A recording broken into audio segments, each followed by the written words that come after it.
I'm here with the authors of The Humanized Internet, published by River Publishers. And today we'll be chatting a bit about the book and the author's vision. So welcome, Monique and Akram. Thank you for joining me. It's a pleasure to be here. The book calls for a moment of reflection on the impact of technology on individuals. So what was the catalyst for writing this book, and how have your backgrounds and experiences shaped your perspective on this topic? So Monique and I were working on the Humanized Internet for a while. That was back in, I think, 2016, 2017. Same era, like I think 2017 was also explosion of blockchain applications. This is where the blockchain scene was growing. Many people were also focusing on launching their next cryptocurrency.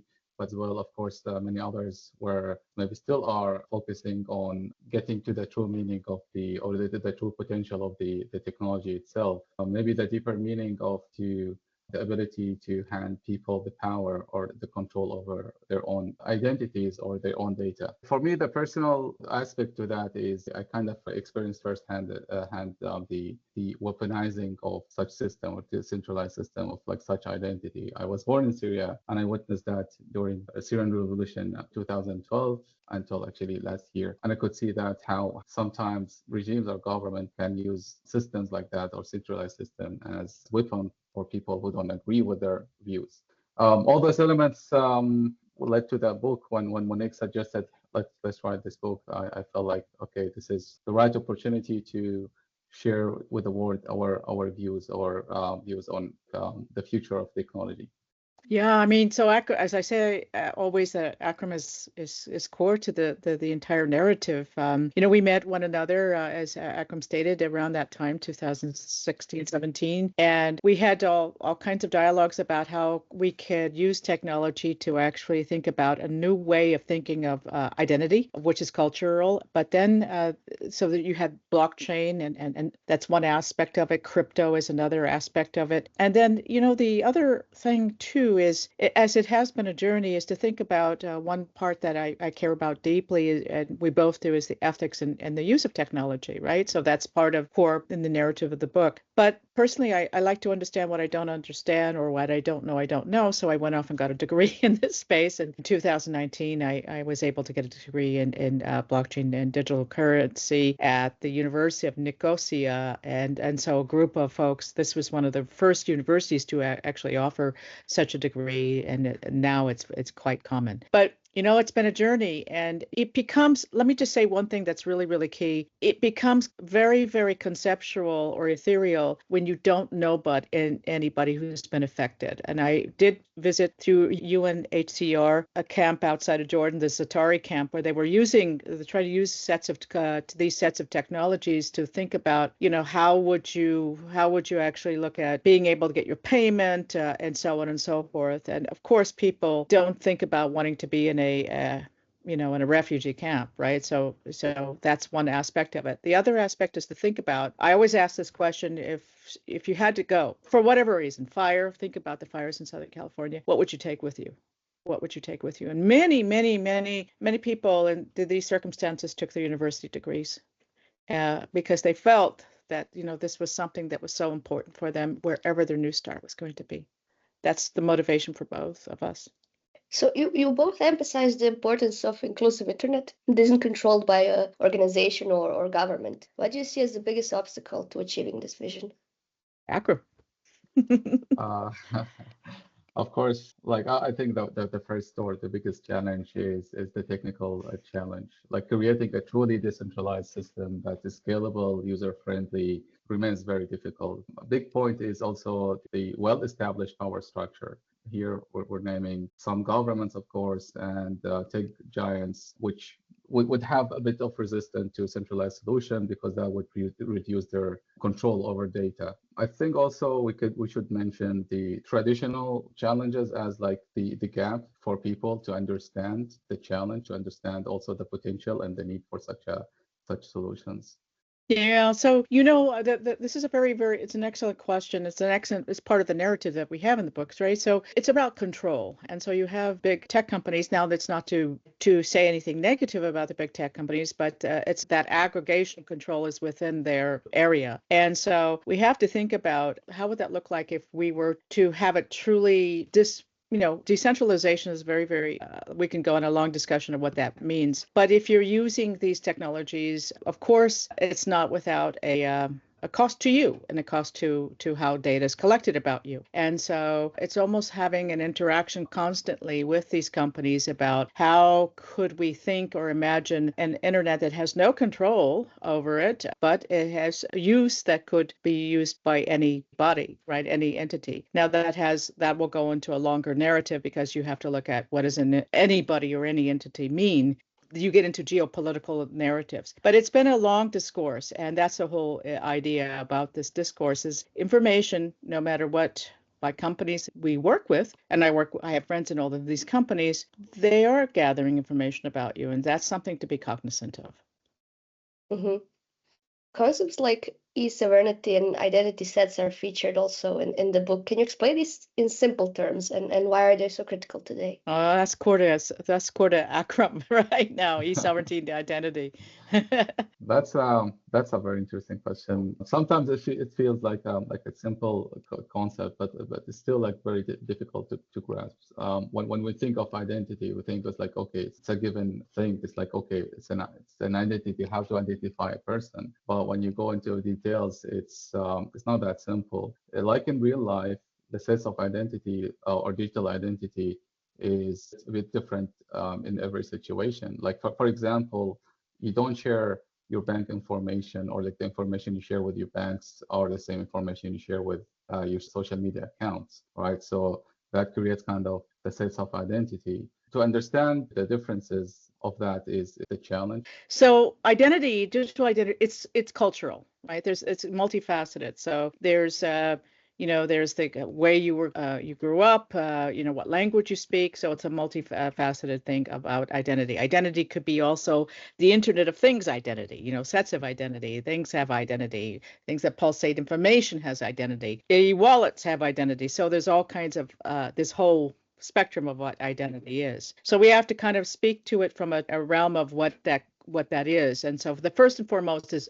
our core. We grew up with certain languages and how we were raised. So there's the cultural identity, which we talk about in the book, and certainly Akram's narrative about the identity and his story could be a documentary in my own opinion. But e-sovereignty, somebody gives you a certain apostille seal, right? Some entity. So we have to we talk about this in the book about a digital lockbox, right? So think about it, a digital lockbox that's kept by an entity. It has you have cryptographic keys or an entity that you choose to have it kept, that's a hard computer science problem to solve for, by the way, and only certain members of your family could have access to that, so that you keep very, very core documents rather than safe or trezor in your bank, right? So that's really important. And we remember talking about this to a few computer scientists, and they said, "Whoa, that's a difficult problem." Well, of course it is a difficult problem. If it were easy, we would be solving for it. So some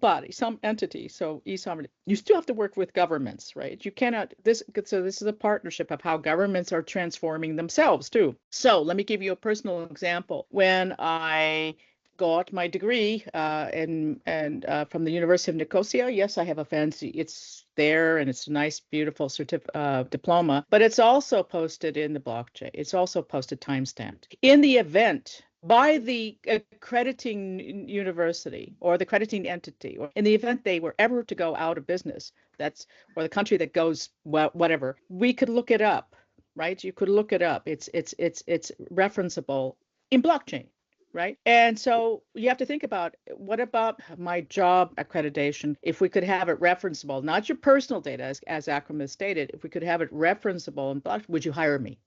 So that's something to think about. It's a new way of thinking is what we're challenging. Maybe you may want to add something more, Akram, to that. Just to maybe make the matter simple is like identity is not one thing. It's sets of identities. Also, that applies to digital identities, of course. The information you share with your bank is not the information you share on your social media or other places, right?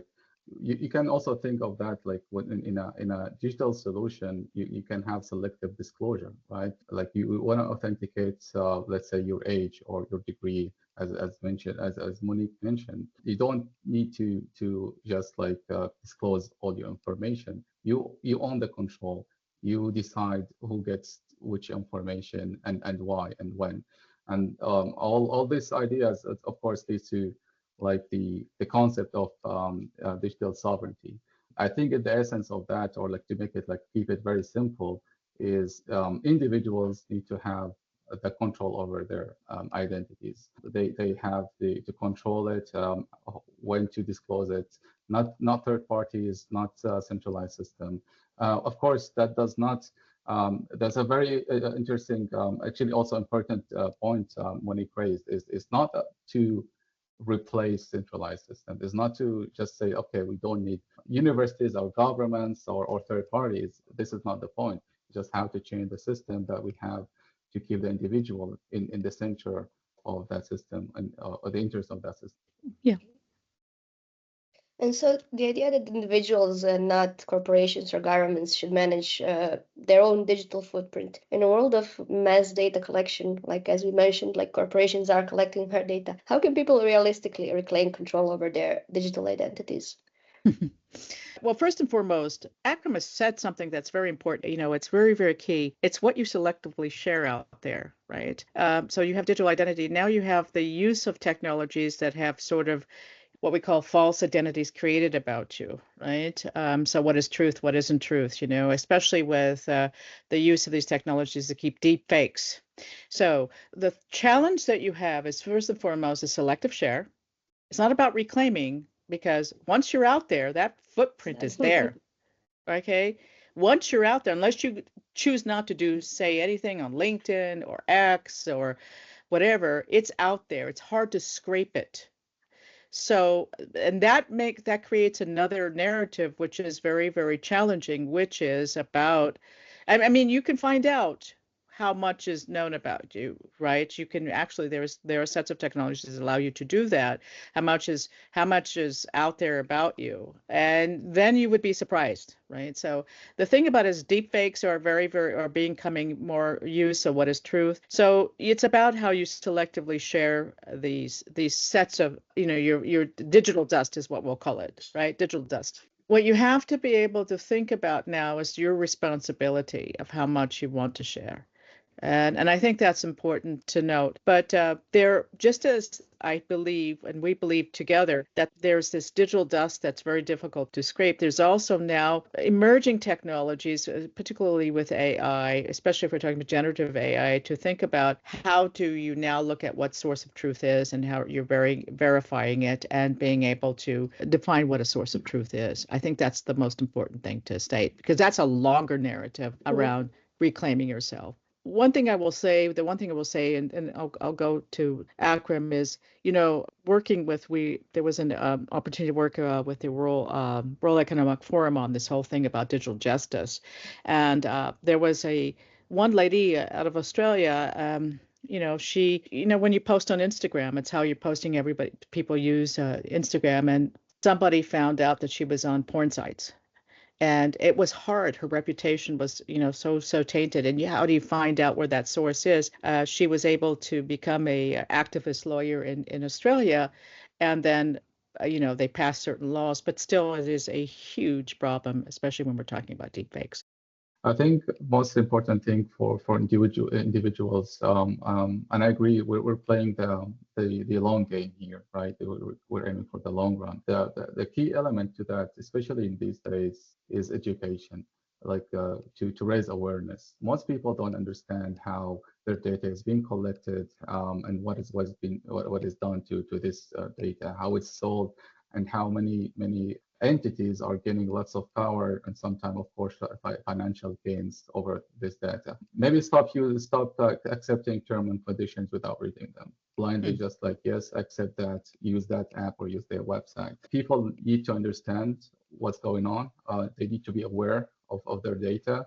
And once maybe this awareness start to spread into the consciousness of the public, people will understand, okay, I need to reclaim my digital rights. This is not a small thing to, or like not an important thing to claim, but this is a human right. It's a digital right. We need to be in control of our data and how it's being used. Also for tech people or tech makers, developers to develop more privacy solutions to make it user-friendly, accessible for people. This is the current steps we can make.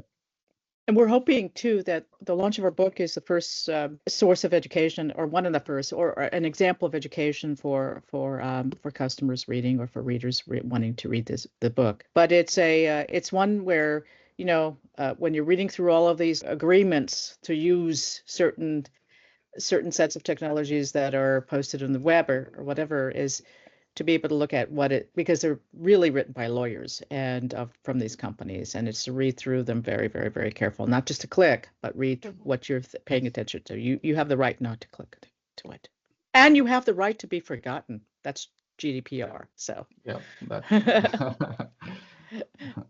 Okay, so regarding like governance regulatory challenges, do you believe like something like GDPR is effective, or do we need a more rethinking of digital governance? I think it's evolving. Personally, that GDPR governance, especially on this side of the Atlantic, is evolving. That's pertinent to Europe.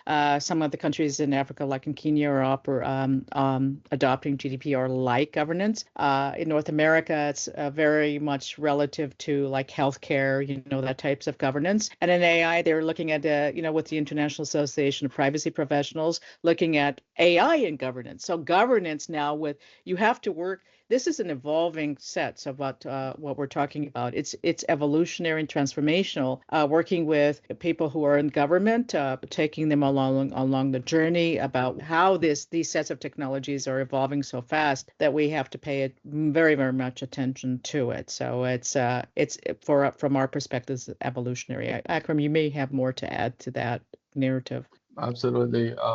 I totally agree. Although those were one of the cases when I believe that change needs to happen bottom up, like when as mentioned before, when people start to understand the problem, they claim for their rights, they claim for change. This is when also there's more pressure on authorities to rule more laws. GDPR is a step in the right direction. I think we need, of course, more. I agree, it's evolving. It might take time. Usually, regulations are a bit fragmented and slow. Not to critique, this is the reality. But also, not all the world share the same view. In some places, some countries, there's not even an interest for such regulations or for such a change, because it's a tool. It can be used to oppress people, and there's no interest in some places in the world to actually even change that. That's an excellent point. I mean, you have to look at privacy it depends on, especially from a geopolitical perspective, depends on where you're coming from, or a technology perspective. There's an argument to say privacy is dead, but I would argue that that's not the case. It's what you're willing to share, disclose, and what is being captured, the information being scraped about you, and how that is being disclosed. And in to Akram's point, some governments, there's no interest in protecting your privacy. It's more interest in information gathering, and becomes what we call surveillance at the end of the day. Technology is moving quite quickly, I think, for legislation to follow. So as that AI and automation became more prevalent, what ethical safeguards should be put in place to ensure these technologies empower individuals rather than exploit them? Well, so we believe, so ethics is again multimodal. There is this polarity in companies when you're looking at all of these companies that are coming up, AI companies, or startups and large companies.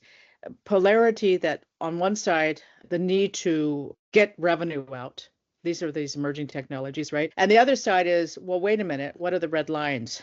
It's like a pack of cigarettes. So you can use these technologies under these circumstances, but if you use it above it, you're at peril. And so there should be, in our opinion, to define what responsible use is, especially by the entities that are creating these sets of technologies. And if you don't, then what will happen is it becomes very fast, a surveillance tool. On the other hand, I don't want to, one thing before I turn it over to Akram, I don't want to say there's this dystopian view. There are good uses, positive uses of this technology, particularly in the healthcare, about targeted medicine, about that type of thing, where the individual can be very much using it very in a targeted way, and so that would become, very, very interesting and an opportunity. And I hear a lot about the healthcare being kind of an example of this. Akram, you may have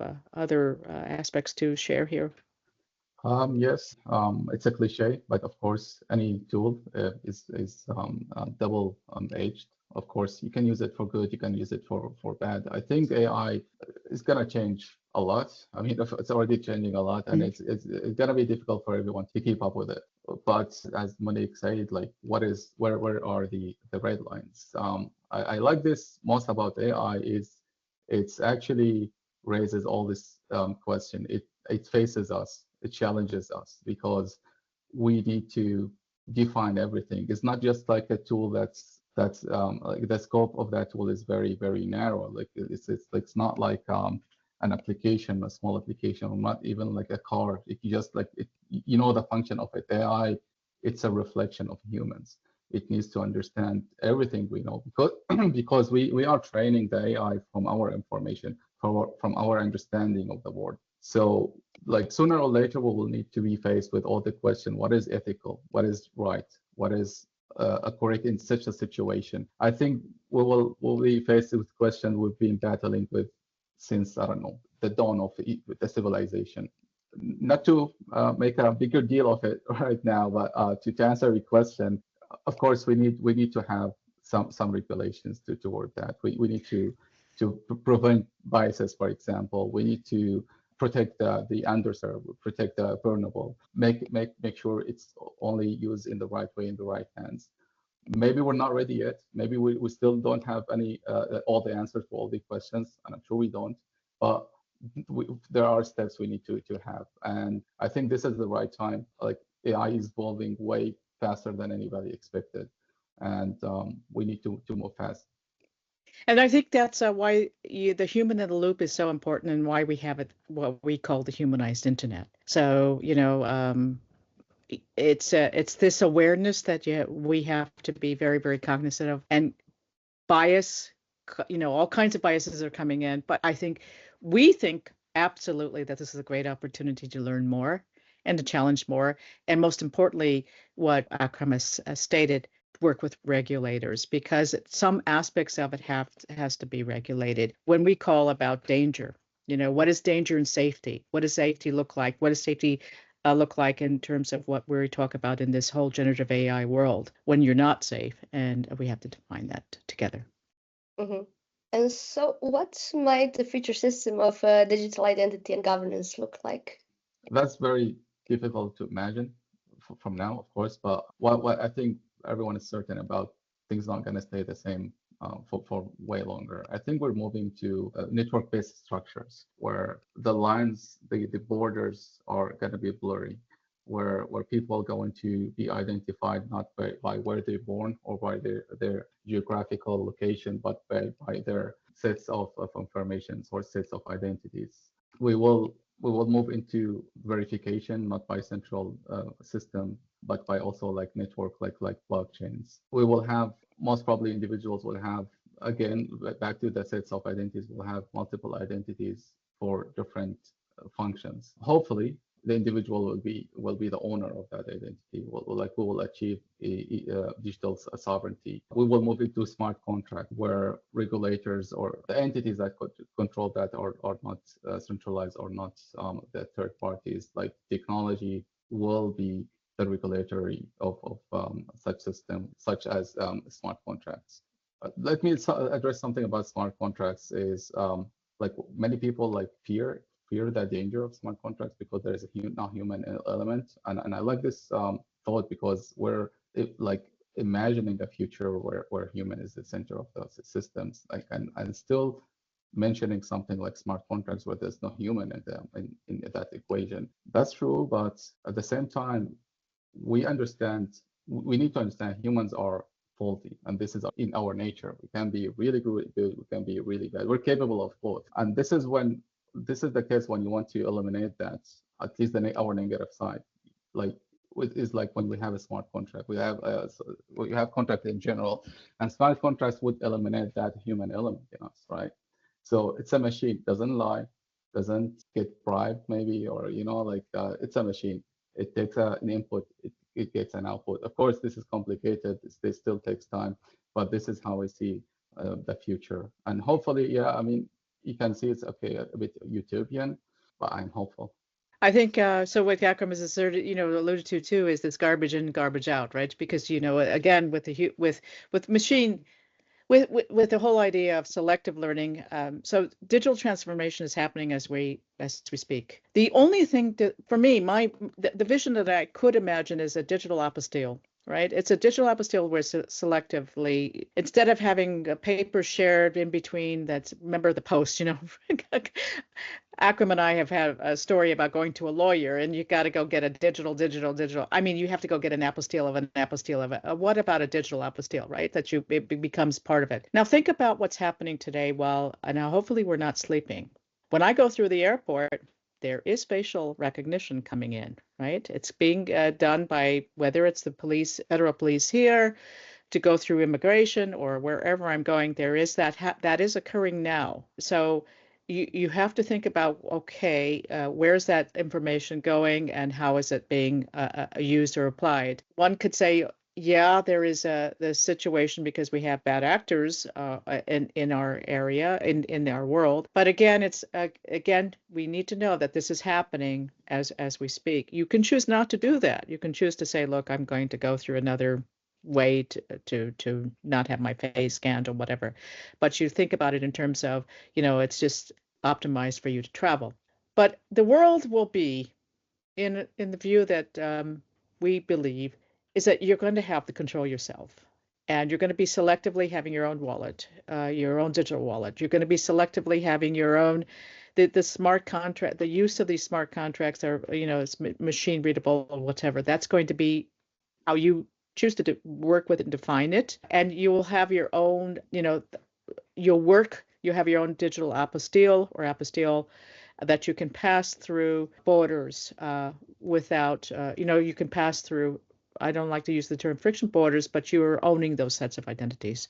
You're owning your transformation. You're owning your digital wallets and etc. Right now, it's exciting times. We believe it's going to be exciting, but it's also going to be how you selectively use it for your health. How do you selectively use it for targeted medicine? How do you selectively use it for you? Right. And so that's important to note. And that would be the vision for us all to think about. Mm-hmm. So to just wrap it up, the book is framed as a call to action. Is there one immediate step individuals or policymakers should take towards a more humanized internet? What would it be? We believe that for policymakers is to be very cognizant of the use of these technologies, that we have to work together. It's really all together in terms of what are the red lines, what are the opportunities to create more more research together. So we were talking about hard computer science problems, but we think they could be solved. But the other aspect is to think about what safety is in this new AI, generative AI world, and what it looks like. And then that means that there has to be responsible use shared by everyone, but most importantly, the citizen must be involved. And Akram, last words to you, my friend. Thank you. I think, again, I'm going to double down on awareness education.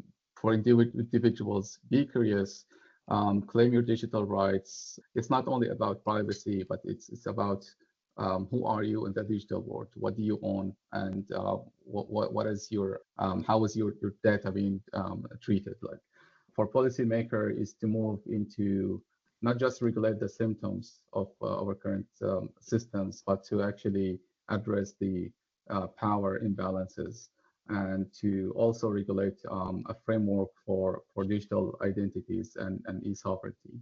And for techies, I always need to address techies since I'm one,